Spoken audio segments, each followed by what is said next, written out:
வணக்கம். அன்பார்ந்த கன்னிராசி நேயர்களே, உங்களுக்கு அதிர்ஷ்டமான நிறம் பச்சை நிறம், அதிர்ஷ்டமான கிழமை புதன்கிழமை. நீங்கள் மேக்ஸ் எனும் மேத்தமேட்டிக்ஸில் நல்ல சிறந்த திறமைசாலிகளாக இருப்பீர்கள். எதிலும் ஒரு கணக்கு வைத்திருப்பீர்கள். பெரும்பாலும் பொருள் சேரும். நீங்கள் அனாவசிய வீண் விரயம் செய்யாமல் இருப்பீர்கள். வீண் விரயம் செய்யாமல் பொருள்களை சேர்ப்பதில் வல்லவர் நீங்கள்.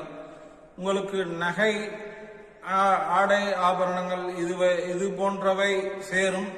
ஆனால் எவ்வளவு சேர்ந்தாலும் ஒரு தரித்திரம் சூழ்நிலை ஏற்படுவது போலவே தோன்றும். எனவே அதை தடுக்க நீங்கள் விஷ்ணுவை வழிபாடு செய்து வந்தால் நல்லது. ஏனெனில் கன்னிராசிக்கு அதிபதி புதனுக்கு அதிபதி விஷ்ணு பகவான். எனவே விஷ்ணு பகவானை பெருமாள் கோயிலுக்கு சென்று வந்தால், புதன்கிழமைகளில் பெருமாள் கோயிலுக்கு சென்று வந்தால் உங்களுடைய தரித்திர சூழ்நிலை மாறிவிடும். மேலும் கல்விகளில் சிறந்து விளங்குவீர்கள். பெரும்பாலும் இந்த ராசி நேயர்கள் கணக்கு பாடத்தில் 100% தேர்ச்சி பெறுவர். கணக்கு சம்பந்தமாக பாடம் எடுப்போரும் நன்றாக பாடம் எடுத்து நல்ல சிறந்த சாதனைகளை நல்லாசிரியர் விருது பெறுவதற்கான வாய்ப்புகள் உண்டாகும். நீங்கள் இந்த வருடம் புதிய தொழில் தொடங்குவதற்கான ஏதுவான சூழ்நிலை உண்டாகும். ஆனால் கடன் வாங்கும் பொழுது சற்று கவனமாக இருக்கவும். அதிகமாக கடன் வாங்காதீர்கள். உங்களுடைய சக்திக்கு மீறி நீங்கள் கடன் வாங்கினால் அது சில சமயம் கடன் அடைபடாத சூழ்நிலை ஏற்படும். எனவே கடன் வாங்கும் போது சற்று கவனமாக இருங்கள். புதிய தொழில் தொடங்கலாம், புதிய கிளைகளை தொடங்கலாம். நீங்கள் நிலம் மற்றும் காய்கறி வியாபாரம் செய்வோர் நல்ல லாபத்தை பெறுவீர்கள். நிலம் வியாபாரம் விற்கவோ வாங்கவோ செய்தால் நல்ல ஒரு லாபம் கிடைக்கும். புதன் ஓரை உங்களுக்கு சிறந்த ஓரை. ஒவ்வொரு நாட்களிலும் புதன் ஓரை அன்று நீங்கள் செய்யும் காரியம் வெற்றி பெறும். நீங்கள் பொதுவாகவே சிக்கனவாதிகளாக இருப்பீர்கள். உங்களுடைய பொருளை நல்ல சிக்கனமாக பயன்படுத்துவீர்கள். பேச்சில் சாதுரியம், புத்தி சாதுரியம்.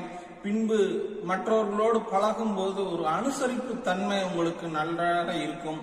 எனவே உங்களுடைய தோழமை தொடர்பு நன்றாக இருக்கும்.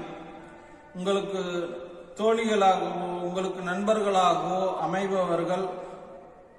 அமைபவர்களிடம் நீங்கள் நன்றாக அனுசரித்து நடந்து கொள்வீர்கள். கொடுக்கல் வாங்கலிலும் நீங்கள் சரியாக இருப்பீர்கள். நீங்கள் எதுவும் நஷ்டப்பட மாட்டீர்கள். உங்களுக்கு அதிர்ஷ்டமான திக்கு கிழக்கு. நீங்கள் இந்த வருடம் எடுத்து முயற்சிக்கும் அனைத்து காரியங்களிலும் வெற்றி பெறுவீர்கள். நிறுத்தி நிதானித்து செயல்படுவீர்கள். உங்களுக்கு நோய் தொந்தரவுகள் போன்றவை ஏற்படாது. முக்கியமாக தலைவலி மாத்திரம் வரும். தலைவலி அதிகமாக சிந்திப்பீர்கள். நீங்கள் எப்போதும் கூட்டத்தில் இருக்க விரும்ப மாட்டீர்கள். தனிமையிலே இருக்க விரும்புவீர்கள். எனவே நீங்கள் உங்களுக்கு தேர்ந்த ஒரு இடத்தை வாங்கி அதற்கேற்றாற் போல தோட்டம் போன்றவற்றை வடிவமைத்து வாழ கற்றுக்கொள்வீர்கள்.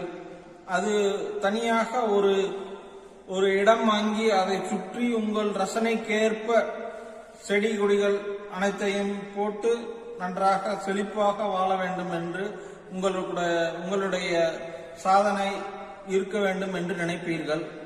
அதுபோன்று நீங்கள் ஒரு 40 வயதுக்கு மேற்பட்ட நிலையில் நீங்கள் உங்களுடைய சாதனைகளில் வெற்றி பெறுவீர்கள். பெரும்பாலும் உங்களுடைய கற்பனை சக்தி நன்றாக இருக்கும். ஆனால் ஒன்று, நீங்கள் கற்பனை பயம் கொள்ள வேண்டாம். எதையாவது நினைத்து இது இவ்வாறு ஆகிவிடுமோ, அது அவ்வாறு ஆகிவிடுமோ என்று கற்பனை பயம் கூடுதலாக இருக்கும். உங்களுடைய கற்பனை பயத்தை குறைத்து கொண்டால் எல்லாம் நன்றாக இருக்கும். நீங்கள் எந்த ஒரு செயலிலும் உங்களுக்கு அதற்கான முடிவு தெரிந்துவிடும். நல்ல சிறந்த புத்திசாலிகளாக இருப்பீர்கள். நீங்கள் எடுத்து வைக்கும் காரியங்களில் எல்லாம் வெற்றி பெறுவீர்கள். நீங்கள் ஒரு சிறந்த ஆலோசகராக இருப்பீர்கள். ஒரு வக்கீலுக்கு ஆலோசகராகவோ இல்ல மற்ற ஒரு தொழில் ஒருவருக்கு ஆலோசனை கொடுத்தால் அந்த ஆலோசனை நன்றாக சிறப்பாக இருக்கும். அவர்களும் அந்த ஆலோசனையை வைத்து இதிலும் வெற்றி பெறுவர். மொத்தத்தில் இந்த வருடம் உங்களுக்கு நல்ல லாபகரமாக அமையும். உங்கள் தொழிலும் மேம்படும். நீங்கள் எடுத்து வைக்கும் ஒவ்வொரு காரியத்திலும் நீங்கள் வெற்றி பெறுவீர்கள். நன்றி.